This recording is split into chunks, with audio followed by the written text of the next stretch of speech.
বন্ধুরা, আমি অন্য শহরে শিফট হয়েছিলাম, কিন্তু বাস স্ট্যান্ডে ভুল করে আমি অন্য কারো সুটকেস তুলে নিয়েছিলাম। বাপ রে, ই আবার কার বানিয়ান? আর এসব অস্ত্র নিয়ে আমি এখন কি করব? হ্যালো, এটা কি কোনো সার্ভিস সেন্টার? তারপর সুটকেস বদলানোর জন্য ঠিকানায় পৌঁছালাম, কিন্তু সেখানে তো ইতিমধ্যেই কাউকে পথ থেকে সরিয়ে দেওয়ার প্ল্যানিং চলছিল। এখন আমার পালানোই ঠিক হবে। এই শোনো, তুমিই তো আমার ব্যাগ নিয়েছিলে, তাই না? সুইটি, ভয় পাস না। তারপর আমি সোজা তাকে মেরে সেখানেই ফেলে দৌড়ে পালাই। বন্ধুরা, আজ ইন্টারভিউয়ের জন্য আমাদের বিশেষ অতিথি এসে গেছে। আরে এ তো সাংঘাতিক আরাব স্যার। ভালো হয়েছে, তুই কাল সময় মতো না হলে আজ হেডলাইনে তুই থাকতি। ওটা ছিল আমার প্রথম ধারণা। আমি কি কাউকে দেখে ভয় করি নাকি?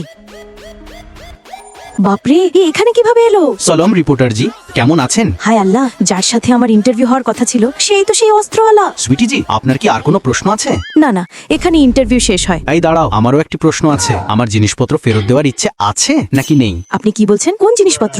দেখে মনে হচ্ছে আমার ব্যক্তিগত জিনিস আপনার বেশ আগ্রহ আছে। বাপরে, ওর তো সবকিছুই মনে আছে। বন্ধুরা, আগে কি হবে জানতে হলে লাইক ও সাবস্ক্রাইব অবশ্যই করে দেবে।